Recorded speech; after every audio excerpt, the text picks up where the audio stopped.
Have you ever wondered if a single choice could change the course of an entire community? The story you're about to hear isn't just about a town. It's about redemption, unity, and the power of human connection. Heavenwood, a small town plagued by division and despair, transforms into a beacon of hope through the courage of its residents. Together, they show that no matter how fractured a community may seem, healing is possible. This journey begins with a man named Nathan, a former gang member, who makes a life-changing decision to walk away from crime. His bravery sparks a ripple effect that reshapes Heavenwood's future. Through acts of kindness, empathy, and shared purpose, the town experiences a remarkable transformation. From chaotic streets to peaceful neighborhoods, Heavenwood's revival serves as a powerful reminder of what we can achieve when we work together. If this story inspires you, subscribe to our channel to explore more transformative tales like this. And in the comments below, share your own inspiring affirmation. Let's start with this. I choose to be a source of hope and unity in the world around me. Now, let's dive into the first chapter of this extraordinary journey. Nathan's story began in the shadows of Heavenwood, a town that once echoed with the chaos of violence and despair. Born into a fractured community, he was raised amidst crumbling buildings and broken promises. Heavenwood had been a beacon of industry decades ago, but when factories shut down, jobs vanished and hope dwindled. The resulting void was filled by gangs, drugs, and a culture of survival at any cost. Nathan, like many others, became a product of this environment. For years, Nathan led a life dictated by the rules of the streets. Yet, a pivotal moment altered his trajectory, a moment of reflection sparked by an encounter he could not ignore. One evening, as Nathan walked home after a petty heist, he passed by a playground overtaken by weeds and neglect. A little girl, no older than 6, played alone with a deflated soccer ball. Her laughter, fragile but pure, pierced through his hardened exterior. It was as though she represented everything Heavenwood had lost and everything it could regain. That night, Nathan couldn't shake the image from his mind. For the first time, he questioned his choices. Who was he becoming? More importantly, who could he be? He resolved to leave his old life behind, but change is rarely straightforward. Walking away from the gang was an act of defiance that carried consequences. Nathan's decision led him to Father Thomas, a local pastor who had spent decades trying to restore Heavenwood's soul. Father Thomas offered him a way out, not a simple escape, but a challenging path toward redemption. The church, barely standing, became Nathan's sanctuary and the birthplace of his transformation. Nathan began helping Father Thomas repair the dilapidated building, brick by brick, as if he were rebuilding his own life. But redemption is not achieved in isolation. Nathan's courage to change sparked curiosity and eventually respect among others who had lost their way. Former gang members who had once seen Nathan as a leader approached him with questions. Was it really possible to start over? Nathan's story became a lifeline for many. Statistics show that nearly 68% of individuals released from criminal activity relapse within 3 years if they lack community support. Nathan's transformation defied these odds, not just because of his determination, but because he found a network willing to stand beside him. Father Thomas, along with a small group of volunteers, created a program aimed at helping others leave behind lives of crime. Their work started small, offering meals, a listening ear, and a safe space. Yet, the impact grew exponentially. One of Nathan's first recruits was Miguel, a skilled carpenter who had lost his family and purpose to gang violence. Together, they started rebuilding Heavenwood, not just its physical structures, but its spirit. They repaired homes abandoned during the town's darkest days, transforming them into affordable housing. Their work wasn't without challenges. Suspicion lingered and old wounds reopened. But brick by brick, trust began to take root. What's remarkable about Heavenwood's transformation is how it mirrored the ripple effect of empathy. Nathan's courage inspired Miguel, who in turn inspired others. Acts of kindness multiplied, proving the adage that small choices lead to monumental change. Amidst this transformation, Heavenwood became a case study in community resilience. Social scientists often point to the broken windows theory, which suggests that visible signs of disorder fuel further decay. Havenwood's residents flipped the script. They repaired windows, painted walls, and cultivated gardens. The visible improvement inspired a sense of pride and ownership, drawing more residents into the movement. One pivotal moment occurred during the reopening of Havenwood's community center. Once a hub for gang activity, the building now stood as a symbol of hope. At the ribbon-cutting ceremony, Nathan addressed a crowd of neighbors, old and new. His voice, steady and filled with conviction, carried across the quiet streets. "I used to believe there was no way out," he began. "But I stand here today because someone believed in me. If we can believe in each other, if we can see the good, even when it's buried under years of pain, then there's nothing this town can't achieve." The applause was thunderous, but more importantly, it was unanimous. For the first time in years, Havenwood felt united. Yet, as the seeds of change took root, challenges remained. Not everyone welcomed the transformation. Skeptics questioned whether the newfound unity could last.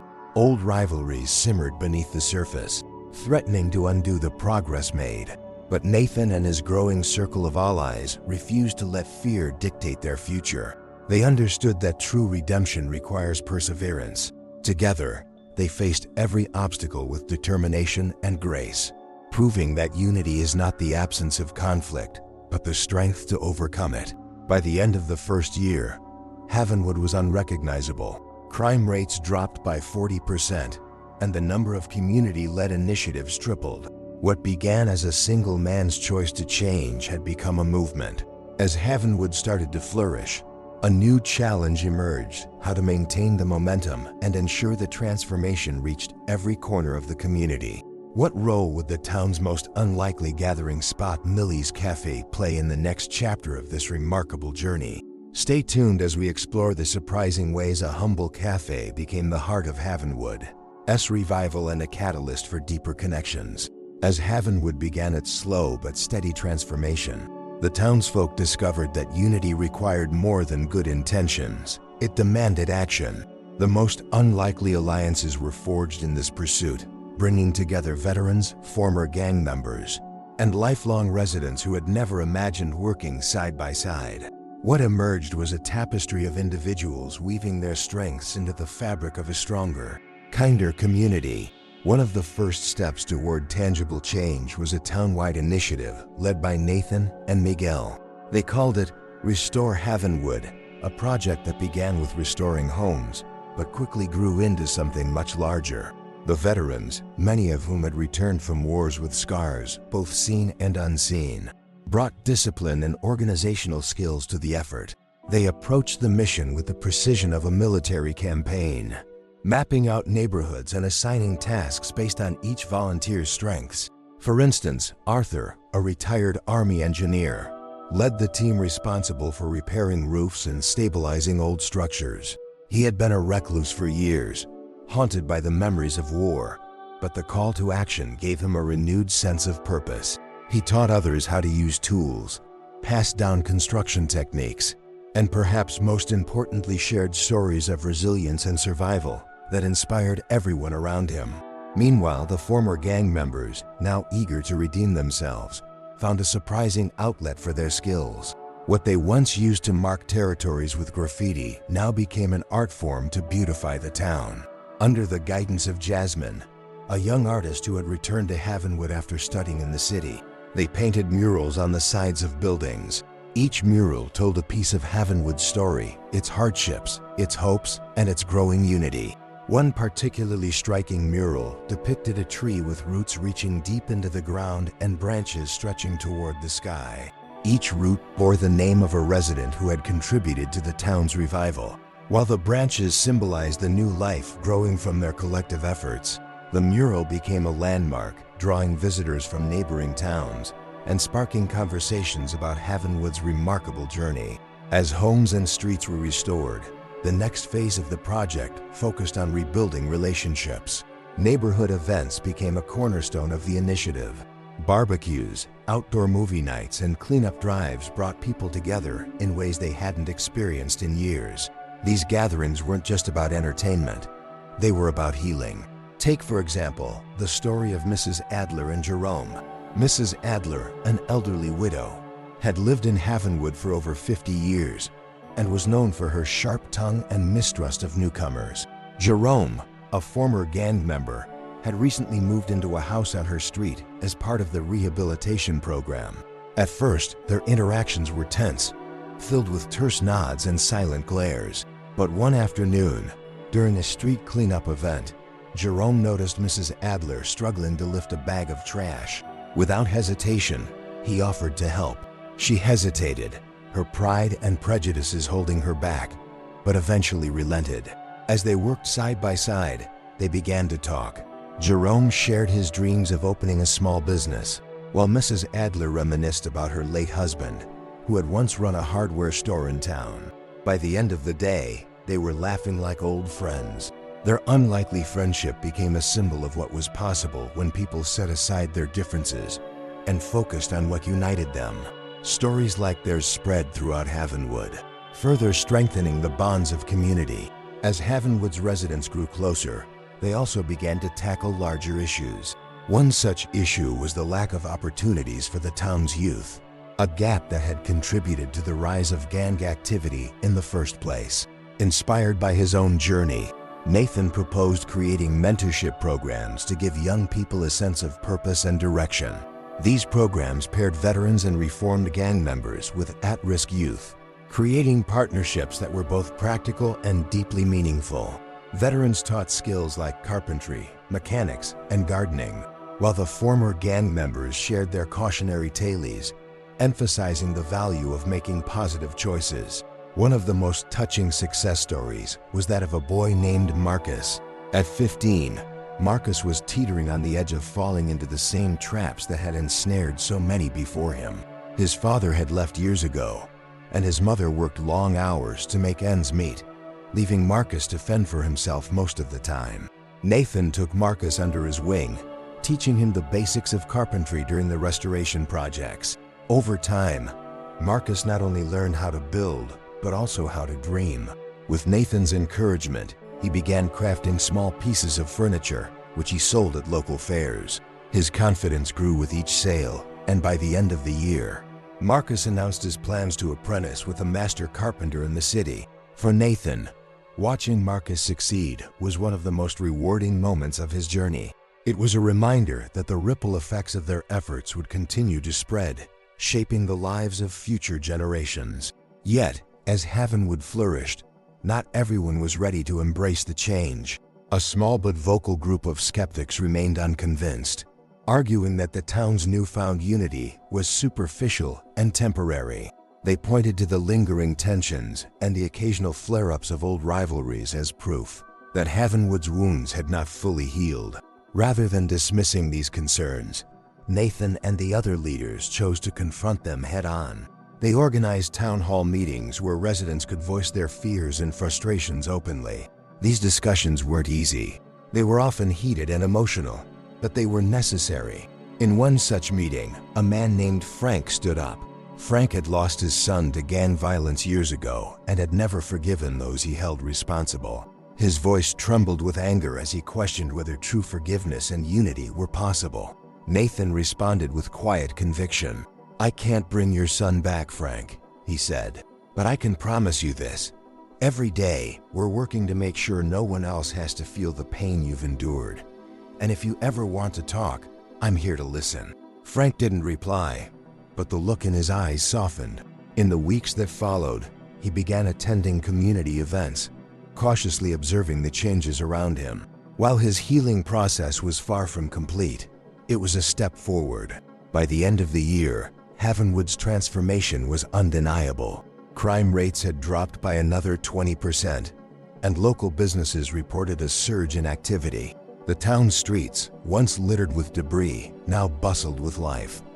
But the most profound change was in the people themselves, the way they looked at one another with newfound respect and hope. Still, the journey was far from over. The next chapter of Havenwood's story would focus on a surprising place, Millie's Cafe. Once an overlooked corner of the town, the cafe would become the beating heart of Havenwood's revival. proving that even the smallest spaces can hold the greatest potential for connection. Millie's Cafe had always been a part of Havenwood, though it had never been the kind of place that drew attention. Tucked away on a quiet corner of Main Street, its faded sign and mismatched furniture spoke of better days. For years, the cafe existed in the background of Havenwood's story, a refuge for a handful of regulars. But far from the bustling hub it would one day become. What no one realized was that this unassuming space held the potential to bring the town together in ways no one could have anticipated. The transformation of Millie's Cafe began quietly, almost imperceptibly, with Millie herself. Millie Donovan was a widow in her late 60s, known for her unshakable optimism and her knack for remembering everyone's favorite order. For decades, she had run the cafe with little fanfare, serving simple meals to anyone who walked through the door. Despite the struggles of keeping her business afloat, Millie had a way of making her customers feel seen and valued, often acting as a confidant for those in need of a kind ear. When Havenwood's revival began to take shape, Millie saw an opportunity not only to breathe new life into her cafe, but also to contribute to the town's healing. She started by reaching out to Nathan and Miguel, offering the cafe as a gathering space for community meetings and events. It wasn't much, just a few tables and chairs, but it was a start. Nathan, recognizing the symbolic importance of creating a shared space, eagerly accepted the offer. The first event hosted at Millie's Cafe was a potluck dinner aimed at bringing together people from different walks of life. Veterans sat alongside former gang members, longtime residents mingled with newcomers, and children played in the corner while their parents shared stories over steaming cups of coffee. Millie, moving from table to table with her ever-present smile, made sure no one felt out of place. The atmosphere was warm and welcoming, and by the end of the night, strangers had become acquaintances, and acquaintances had become friends. Encouraged by the success of the potluck, Millie began to think bigger. She decided to renovate the cafe, not just to improve its appearance, but to create a space that truly reflected the spirit of Havenwood's transformation. With the help of volunteers, including Arthur and Jerome, the cafe underwent a complete makeover. The walls were painted in vibrant colors, local artists contributed pieces to hang on display, and a mural of the Havenwood tree was added to one wall, serving as a reminder of the town's journey. Millie also expanded the cafe's menu, incorporating recipes contributed by residents from various cultural backgrounds. Each dish came with a story: Miguel's grandmother's tamales, Jasmine's favorite childhood dessert, and even a savory pie recipe from Mrs. Adler. The menu became a reflection of Havenwood itself, a blend of diverse experiences and traditions brought together in harmony. As the cafe flourished, it began to take on a life of its own. Former rivals who once avoided each other at all costs now found themselves sitting at the same table, sharing meals and laughter. The simple act of breaking bread together broke down barriers that years of animosity had built. Millie's Cafe became a neutral ground, a place where past grievances were set aside in favor of connection and understanding. One particularly powerful moment came during the community storytelling night. The event, organized by Millie and Jasmine, invited residents to share personal stories of hardship, hope, and redemption. Nathan was the first to speak, recounting his journey from gang member to community leader. His vulnerability set the tone for the evening, and soon others followed suit. Miguel shared the pain of losing his family and the solace he found in rebuilding homes. Arthur spoke of his struggles with PTSD and how mentoring younger residents had given him a sense of purpose. Even Mrs. Adler, who rarely spoke in public, shared a poignant memory of her late husband and how she had found unexpected friendship with Jerome. By the end of the night, there wasn't a dry eye in the room. The stories, though deeply personal, resonated with everyone present, highlighting the shared humanity that connected them all. The event became a tradition, held monthly, and each time it drew a larger crowd. Millie's Cafe also became a hub for practical support. During the colder months, it served as a warming center, providing free meals and warm drinks to those in need. Local businesses donated supplies, and residents volunteered their time to keep the cafe running smoothly. Millie herself often worked from dawn until late into the night, her energy fueled by her unwavering belief in the power of community. The impact of the cafe extended beyond its walls. It inspired similar initiatives throughout Havenwood, from neighborhood block parties to community gardens. The cafe became a symbol of what was possible when people came together with open hearts and minds. One of the most surprising developments was the role Millie's Cafe played in fostering reconciliation between two of Havenwood's most unlikely allies, Nathan and Officer Grant. The two men had a fraught history. Grant had arrested Nathan multiple times during his years in the gang. Their interactions had always been tense, marked by mutual distrust. But one day, while grabbing lunch at the cafe, Officer Grant found himself sitting across from Nathan. At first, the silence between them was palpable, thick with years of unresolved tension. But Millie, ever the peacemaker, gently encouraged them to talk. What began as a hesitant conversation soon evolved into a candid exchange of perspectives. Grant admitted that he had been skeptical of Nathan's transformation, but seeing the changes in Havenwood had forced him to reevaluate his assumptions. Nathan, in turn, acknowledged the pain and anger he had harbored toward Grant, but expressed gratitude for the chance to start anew. By the end of the conversation, they had reached an unspoken understanding, a tentative truce that would later grow into a genuine friendship. The bond between Nathan and Grant became another symbol of Havenwood's progress. Together, they worked to bridge the gap between law enforcement and the community, organizing forums where residents could voice their concerns and collaborate on solutions. Their partnership, once unthinkable, became a testament to the power of forgiveness and mutual respect. As Millie's Cafe solidified its place as the heart of Havenwood's revival, it became clear that the town was no longer defined by its past struggles, but by its capacity for growth and unity. However, the story of Havenwood was far from over. Inspired by the cafe's success, neighboring towns began to take notice, sparking a movement that would extend far beyond Havenwood's borders. In the next chapter, we'll explore how Havenwood's model of redemption and community building began to spread, offering hope and inspiration to other communities in need. The transformation of Havenwood did not go unnoticed. Neighboring towns, grappling with their own struggles of crime, division, and economic despair, began to look toward Havenwood as a beacon of possibility. What had started as a single community's effort to heal itself was now inspiring a broader movement. And the question on everyone's mind was simple: could the Havenwood model work elsewhere? The answer, as it turned out, lay not in replicating every detail, but in capturing the spirit of what made Havenwood's revival possible. It began with inquiries. Leaders from nearby towns like Ridgefield and Maple Hollow reached out to Havenwood's community organizers, curious about how a town that once mirrored their own challenges had managed to turn things around.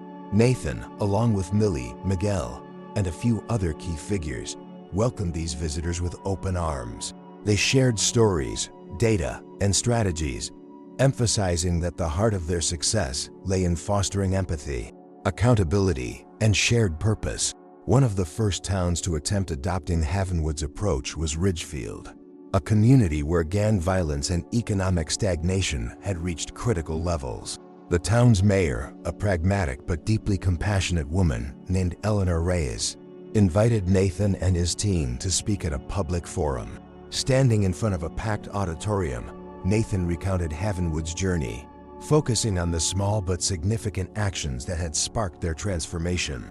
"We didn't have a master plan," he admitted. "We just started where we could with our hands, our hearts, and the belief that change was possible." Ridgefield's leaders decided to pilot a rehabilitation program modeled after Havenwood's. They began by reaching out to veterans and former gang members, inviting them to join forces in community restoration projects. To their surprise, the response was overwhelming. Many veterans who had felt sidelined and undervalued since returning from service saw this as an opportunity to regain a sense of purpose. Similarly, former gang members, tired of living on the margins of society, embraced the chance to rebuild their lives and contribute positively. The first project in Ridgefield was the renovation of an abandoned school building, which was transformed into a community center. Much like in Havenwood, the process was not without its challenges. Tensions occasionally flared, and skepticism lingered among residents who doubted the sincerity of those seeking redemption. Yet, as the building began to take shape, so too did the relationships between the people working on it. By the time the community center opened its doors, it had already become a symbol of what Ridgefield could achieve when united. The success in Ridgefield had a ripple effect, inspiring other towns in the region to follow suit. Maple Hollow launched its own version of Millie's Cafe, creating a gathering space where residents could connect and share ideas. Cedarbrook started a mentorship program for at-risk youth, pairing them with veterans and skilled tradespeople to teach valuable life and vocational skills. Each town adapted the Havenwood model to its unique needs and challenges, proving that while the specifics might vary, the principles of empathy, collaboration, and perseverance were universal. Social scientists and community leaders took note of these developments, and Havenwood soon became a case study for urban renewal. Researchers from local universities visited to document the town's progress, conducting interviews and compiling data. The results were striking. Havenwood had seen a 60% drop in violent crime, a 45% increase in local business revenue, and a significant boost in community engagement, with over 70% of residents participating in volunteer activities. These findings provided tangible evidence of what was possible when a community invested in itself. Havenwood's influence wasn't limited to neighboring towns. Its story began to spread through news articles, documentaries, and even social media. Videos of Nathan speaking at forums, photos of the Havenwood tree mural, and testimonials from residents like Miguel and Millie gained traction online, drawing attention from people across the country. Messages poured in from individuals seeking advice, support, or simply hope. "Your story gives me the strength to believe in change," one message read.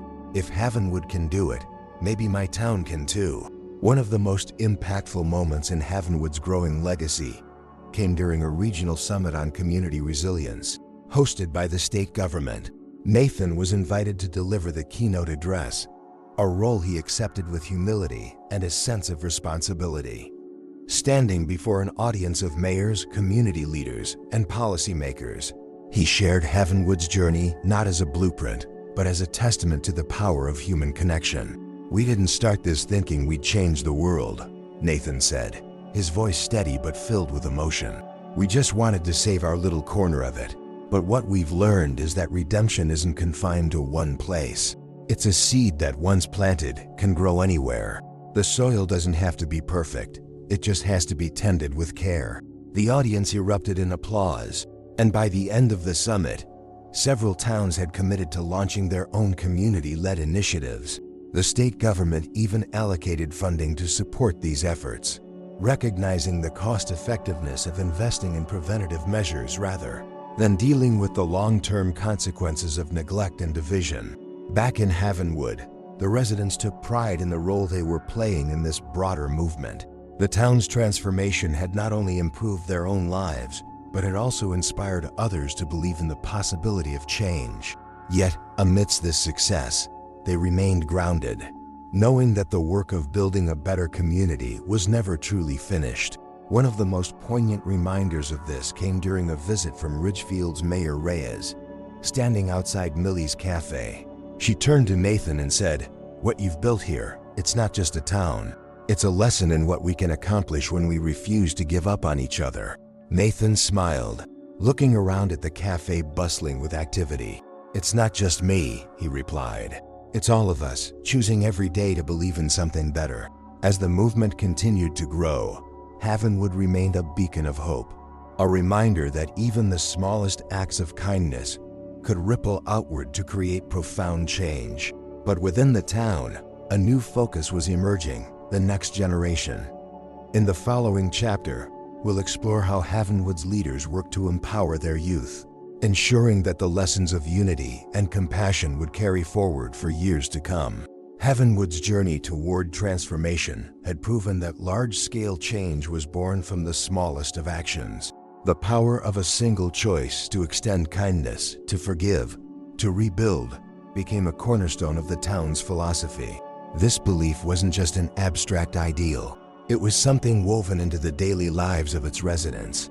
As the community moved forward, they began focusing on how these small, consistent acts could shape the lives of their youth, ensuring that the next generation would inherit a foundation of unity and compassion. Nathan often reflected on his own journey, realizing how his life had pivoted on moments that seemed insignificant at the time. The decision to stop and talk to Father Thomas, the choice to repair the broken church, even the simple act of helping Miguel with a nail gun on their first project together. Each action had been a stepping stone to a better life. He began sharing these reflections with the young people of Havenwood, hoping to show them the power they held in their everyday decisions. One of the most impactful initiatives to emerge from this philosophy was the creation of an after-school program designed to mentor at-risk youth. The program, called Building Bridges, paired students with mentors from a variety of backgrounds: veterans, reformed gang members, and local artisans. The goal wasn't just to teach practical skills like carpentry or mechanics, though those were certainly valuable. It was to instill a sense of purpose and agency in the participants, helping them see that their choices could create a ripple effect in their lives and the lives of others. Among the first to join the program was Tasha, a quiet but fiercely intelligent teenager who had grown up in one of Havenwood's roughest neighborhoods. Tasha had been struggling in school, her potential overshadowed by the instability of her home life. When she first arrived at the community center, she kept to herself, her guarded demeanor a barrier against disappointment. But she quickly caught the attention of Jasmine, who volunteered as an art instructor for the program. Jasmine noticed Tasha's talent for sketching, an ability the girl had honed in the margins of her school notebooks. She encouraged Tasha to contribute to a new mural at Millie's Cafe, one that would depict Havenwood's future as imagined by its youth. At first, Tasha was hesitant, but with Jasmine's gentle encouragement, she began to open up. Over weeks of collaboration, her once hidden creativity blossomed. The mural, featuring scenes of vibrant neighborhoods, thriving gardens, and joyful families, became a testament to Tasha's vision and her newfound confidence. Meanwhile, other students in the program were making their own strides. Marcus, who had initially joined under Nathan's guidance, began mentoring younger participants, teaching them the carpentry skills he had learned. Seeing Marcus step into a leadership role filled Nathan with pride and served as a reminder of the importance of investing in the future. Marcus's story became a beacon for others, proof that small choices could lead to big changes.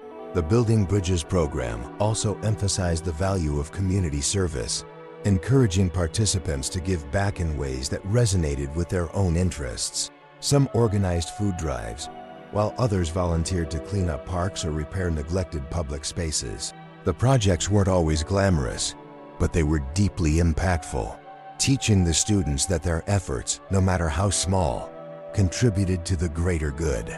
One of the most moving examples of this came when the students decided to renovate the playground that had sparked Nathan's journey years ago. The dilapidated structure, once a symbol of Havenwood's decline, was transformed into a vibrant space filled with new equipment, colorful murals, and thriving greenery. During the grand reopening, Nathan couldn't help but feel a surge of emotion as he watched children play on the same ground that had once filled him with despair. It was a full-circle moment, a testament to the power of redemption and renewal. As Havenwood's youth embraced the principles of empathy and responsibility, their influence began to extend beyond the town. Students like Tasha and Marcus were invited to speak at neighboring schools, sharing their stories of transformation and inspiring others to make positive choices. Their speeches, filled with raw honesty and hope, resonated deeply, showing audiences that change was not only possible but achievable. The program's success also caught the attention of local officials, who began advocating for its expansion. Grants and donations poured in, allowing Havenwood to enhance its facilities and reach even more young people. New workshops were added, ranging from digital media production to sustainable agriculture, each designed to equip students with skills for the future, while fostering a sense of connection to their community. However, the heart of Building Bridges was not its curriculum or facilities. It was the relationships it nurtured.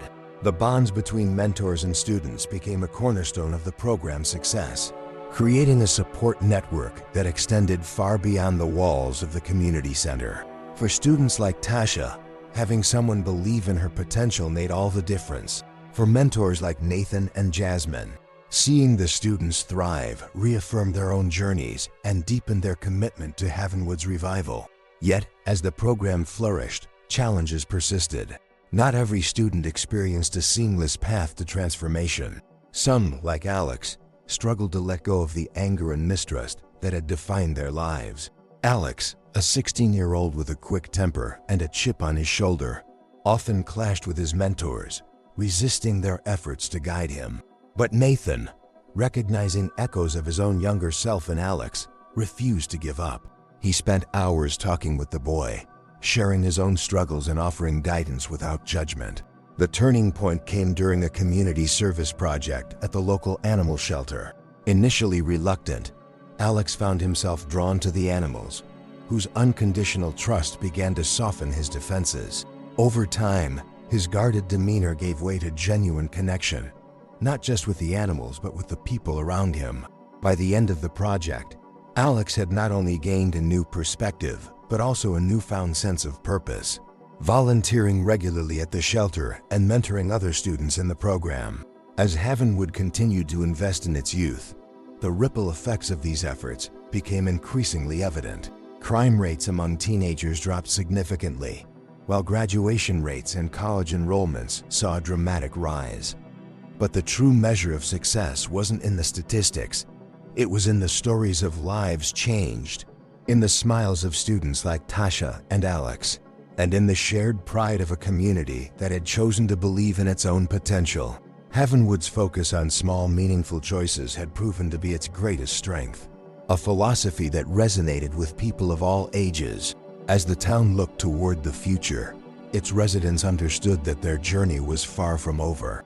The next chapter of their story would explore an unexpected alliance, one that would challenge old prejudices and underscore the transformative power of forgiveness and understanding. The roots of Heavenwood's transformation were growing deeper, but as the town moved forward, it became clear that some wounds required more than time to heal. Among the scars left by its tumultuous past were the strained relationships between those who had been on opposite sides of the law.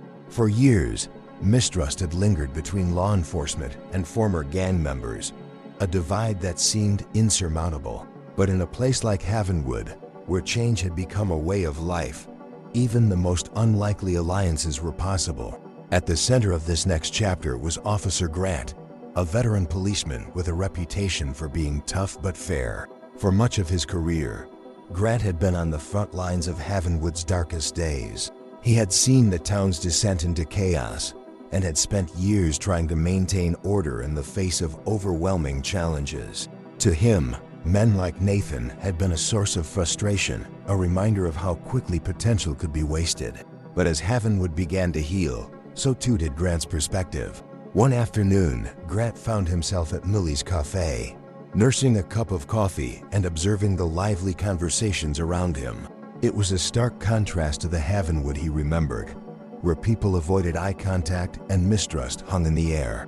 As he sat quietly, Nathan entered the cafe and, spotting Grant, offered a nod of recognition. For a moment, both men hesitated, their shared history casting a shadow over the present. Millie, ever the peacemaker, noticed the interaction and saw an opportunity. With her characteristic warmth, she approached their tables and suggested they join each other. "This town's big enough for the both of you," she teased with a knowing smile. Reluctantly, they agreed. What began as an awkward exchange of pleasantries gradually turned into something more substantial. Nathan broke the silence first, his voice steady but measured. "I know we've had our differences, but I want you to know I'm not that person anymore, and I'm trying to make sure others don't go down the same path." Grant studied him for a moment before replying, his tone skeptical but not unkind. "I've seen a lot of people make promises they couldn't keep, but this town, it's different now. Maybe you are too." That conversation marked the beginning of a tentative truce between the two men. Over time, they found themselves crossing paths more frequently, whether at community events, town meetings, or even by chance on the street. Each interaction chipped away at the barriers between them, revealing shared values they hadn't recognized before. The turning point came during a mentorship session at the community center. Grant had been invited to speak to the youth about his experiences in law enforcement, offering insights into the challenges and responsibilities of the job. As he spoke, he noticed Nathan standing at the back of the room, listening intently. When the session ended, Nathan approached him with an idea. "What if we worked together?" Nathan proposed. "There's a lot these kids could learn from someone like you, and maybe you could learn a thing or two from them too." The suggestion was unexpected, and for a moment, Grant considered dismissing it. But something in Nathan's tone, earnest and unguarded, gave him pause. They decided to give it a try. Together, they launched a program called Bridging the Gap, aimed at fostering dialogue and understanding between youth, law enforcement, and the broader community. The initiative brought officers and at-risk teenagers into the same room, creating a safe space for honest conversations. At first, the sessions were tense, with both sides reluctant to let down their defenses.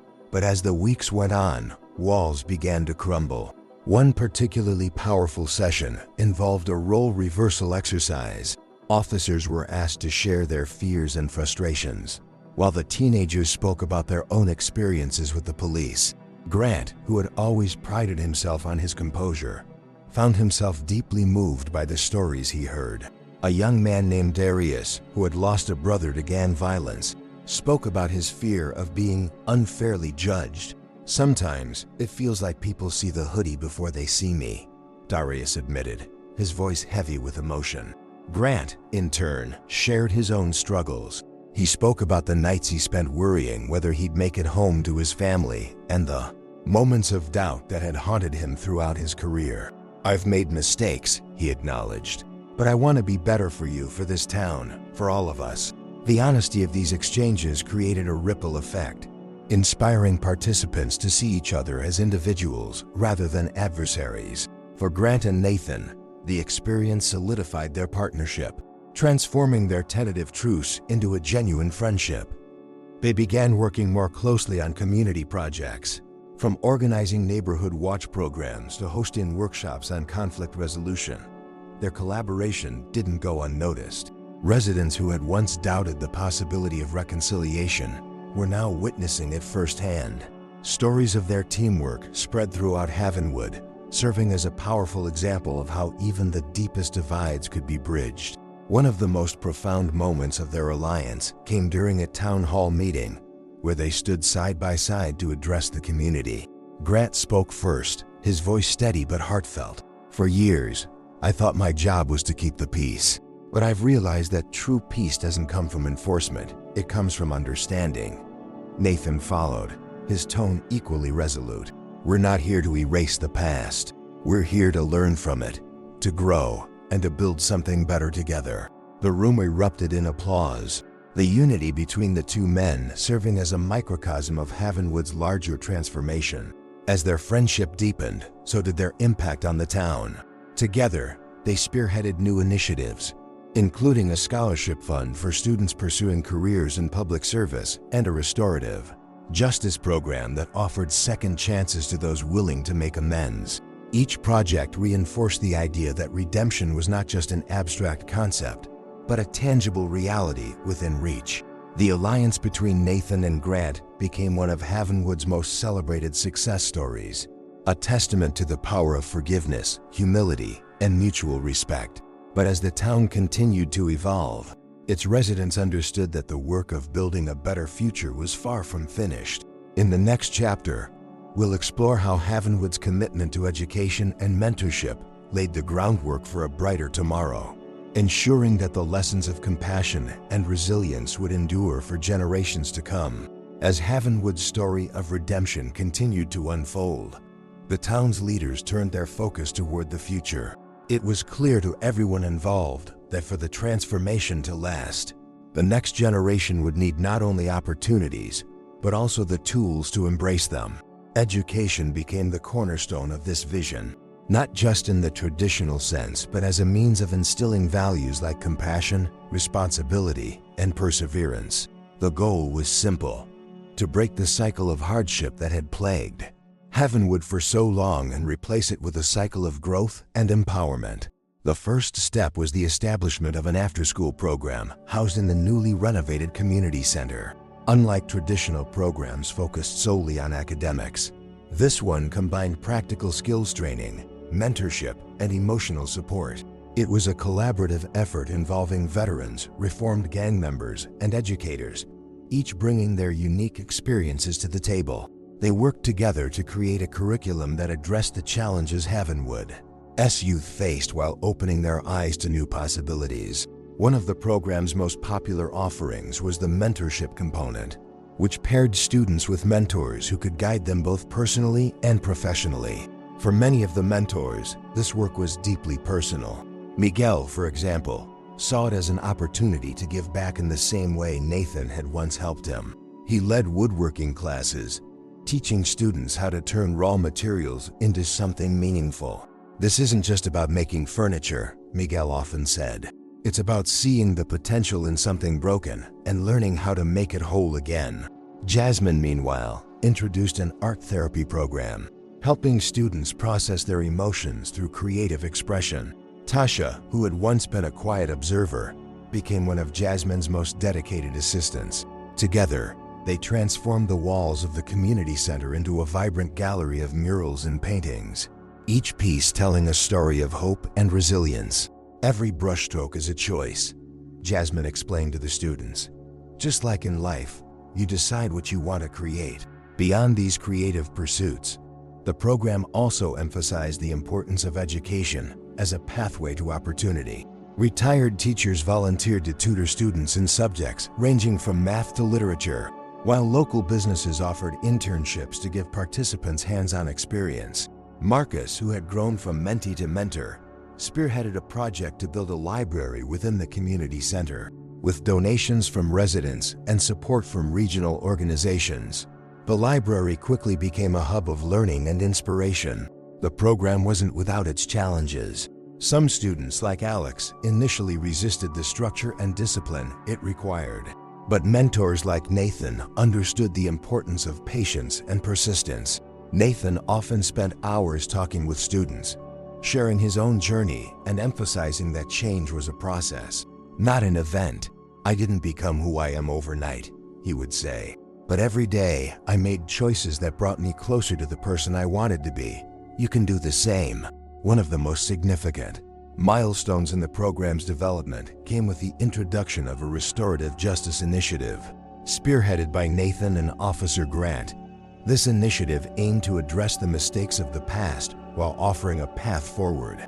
Instead of traditional punishments, students who had made poor choices were invited to participate in dialogue sessions, where they could take responsibility for their actions, make amends, and learn from their experiences. These sessions often brought together victims and offenders, fostering understanding and healing on both sides. A powerful example of this occurred when a young student named Malik was caught vandalizing one of the newly painted murals. Instead of expelling him from the program, Nathan and Jasmine invited him to a restorative justice session. Sitting across from Tasha, whose work he had defaced, Malik was initially defensive. But as Tasha shared the effort and emotion she had poured into the mural, Malik's demeanor shifted. By the end of the session, he apologized sincerely and offered to help restore the damage he had caused. The experience marked a turning point for Malik, who went on to become one of the program's most dedicated participants.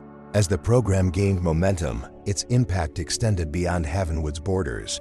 Neighboring towns took notice and began implementing similar initiatives, inspired by the success of Heavenwood's model. Partnerships were formed with local colleges and trade schools, creating pathways for students to continue their education and pursue careers that aligned with their passions. These collaborations not only benefited the students, but also strengthened the region as a whole, fostering a sense of unity and shared purpose. The data spoke for itself. Graduation rates in Heavenwood rose by 40%, while juvenile crime rates dropped by nearly 50%. But beyond the numbers, the true measure of success lay in the stories of transformation that emerged.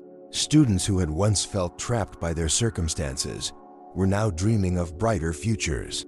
Parents who had once feared for their children's safety now saw them thriving in an environment of support and encouragement. One such story was that of Alicia, a 16-year-old who had struggled with feelings of isolation after the loss of her mother. Through the program, she discovered a love for gardening and began working in the community center's greenhouse. Guided by a retired horticulturist named Eleanor, Alicia not only found solace in nurturing plants, but also developed a business plan to sell fresh produce at local markets. Her determination and entrepreneurial spirit inspired others, and by the time she graduated high school, she had secured a scholarship to study environmental science. Havenwood's commitment to education didn't stop at its youth. The town also established workshops and training programs for adults, recognizing that transformation was a lifelong process. These programs covered topics like financial literacy, parenting, and small business development, equipping residents with the skills they needed to build stable, fulfilling lives. For many, these opportunities represented a second chance, proof that it was never too late to learn and grow. As the educational initiatives flourished, the sense of hope and possibility in Havenwood became contagious. Residents who had once doubted the town's ability to change now took pride in its achievements, finding renewed purpose in contributing to its ongoing success. But even as they celebrated their progress, they remained mindful of the work that still lay ahead.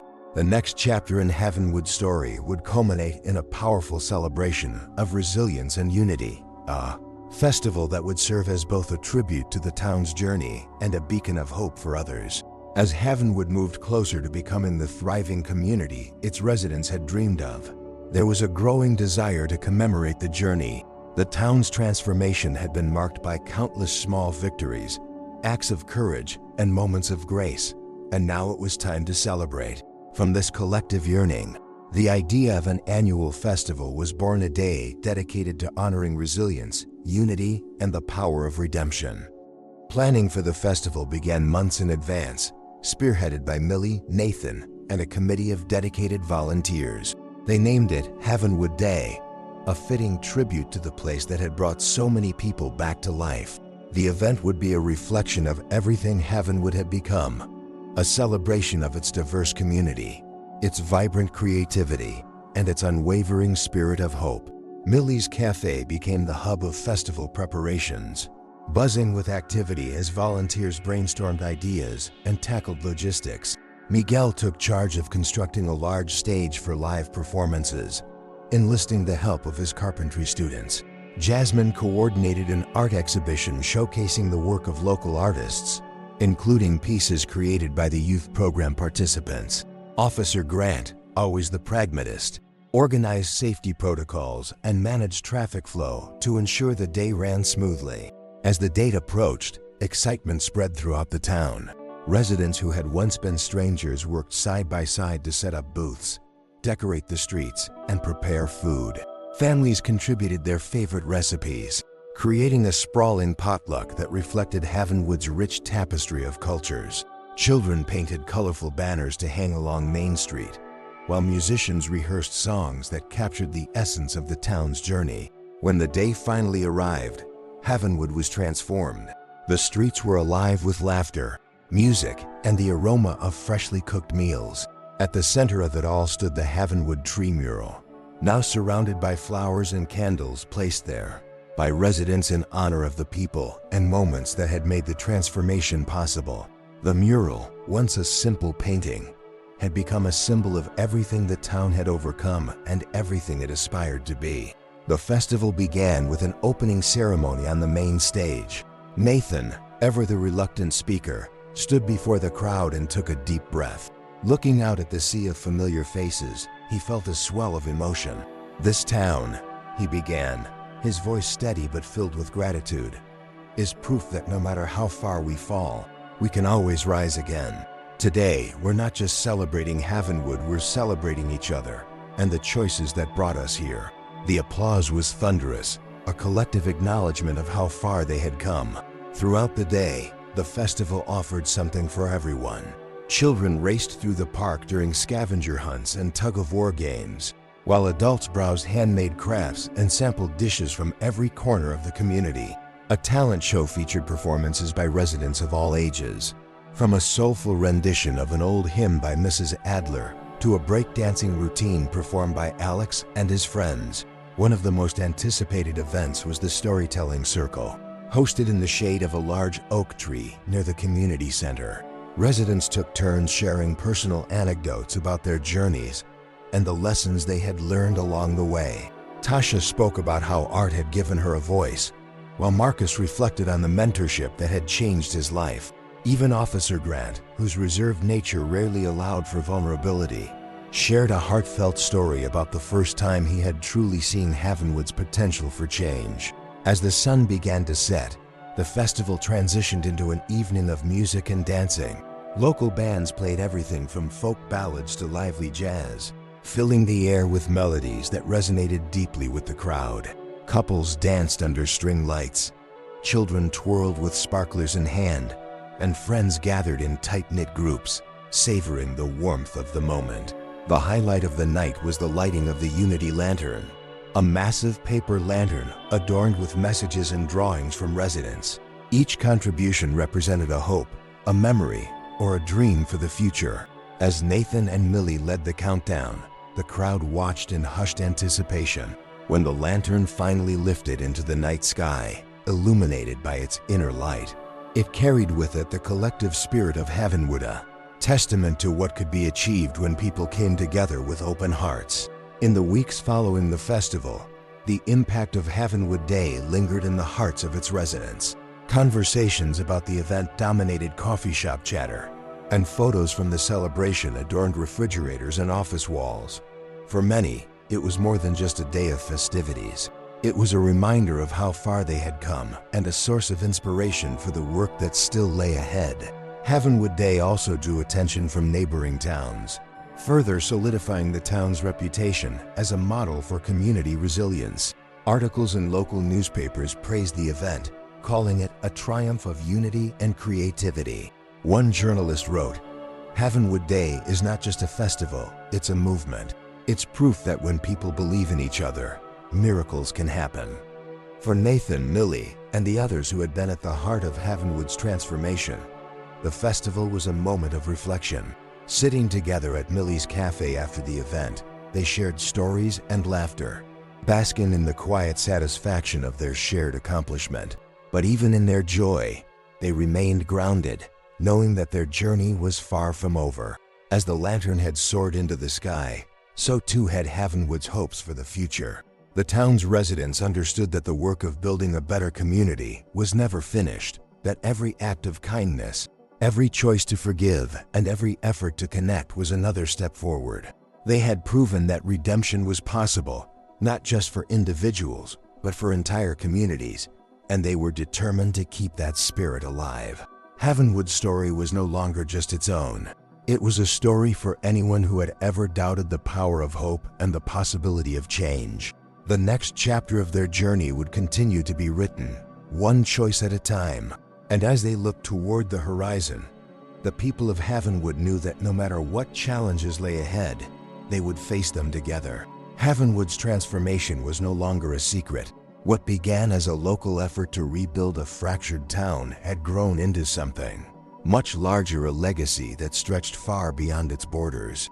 Across the country, towns facing similar struggles reached out to learn from Havenwood's journey. They wanted to know how this once divided community had managed to rise from chaos, rediscover its soul, and become a beacon of unity.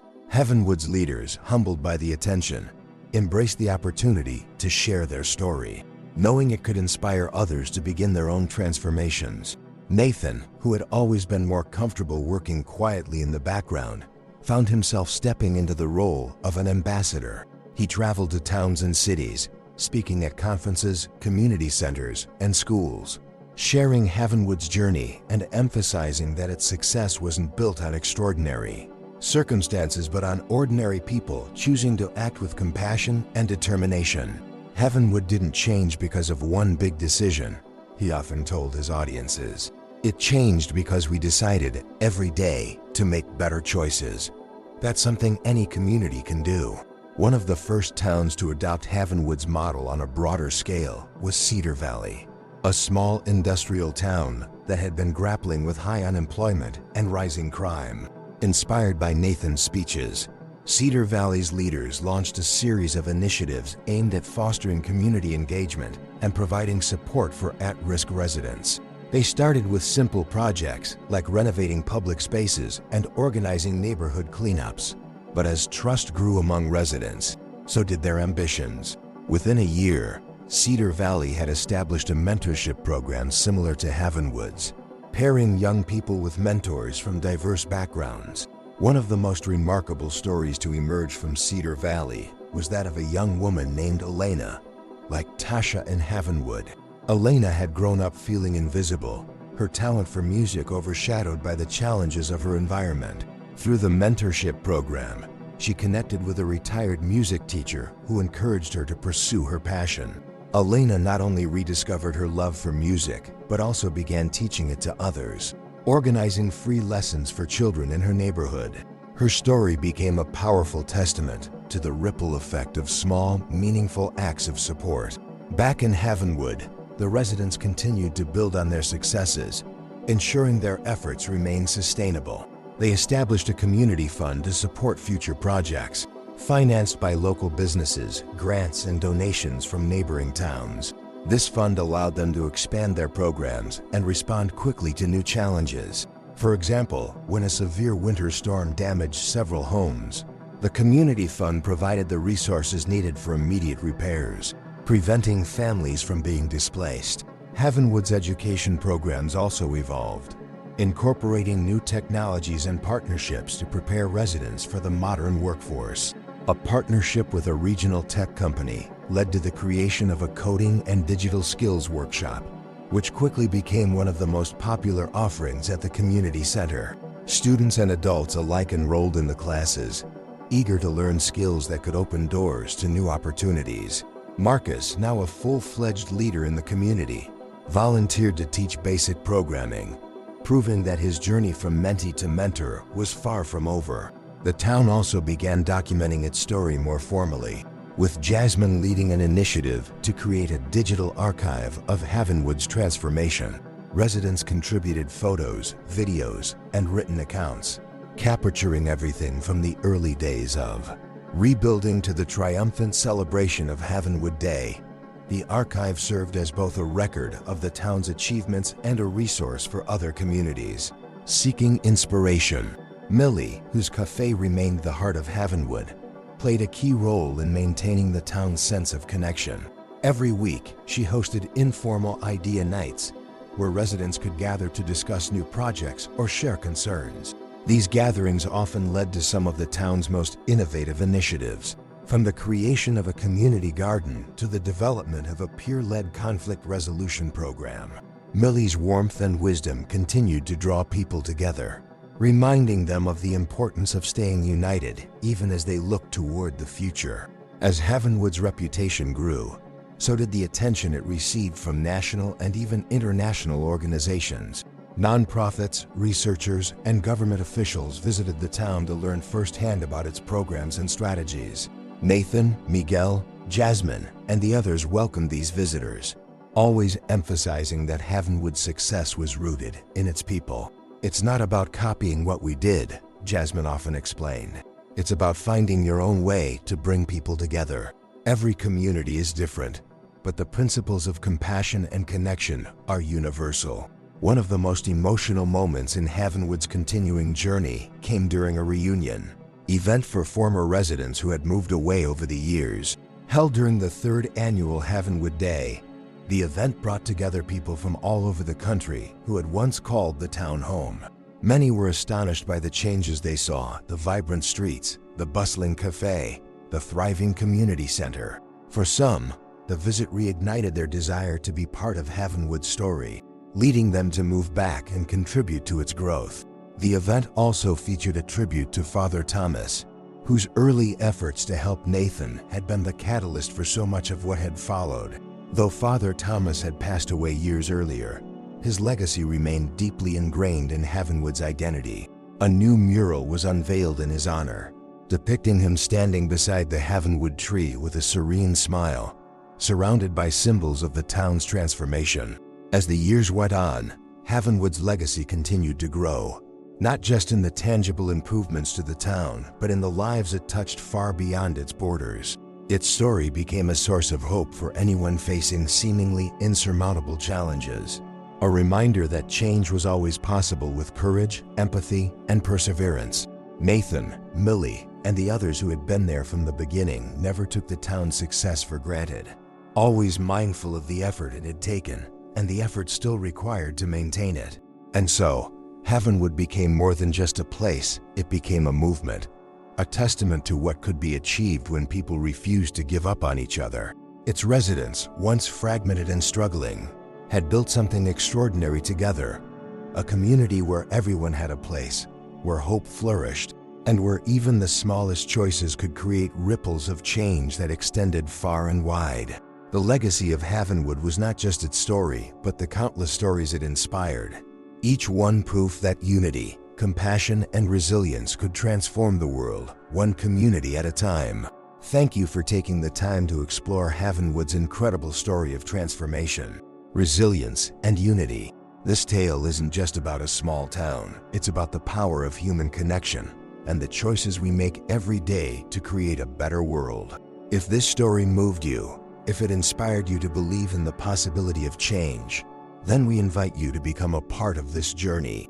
Hit that subscribe button right now to stay connected with more inspiring stories just like this one.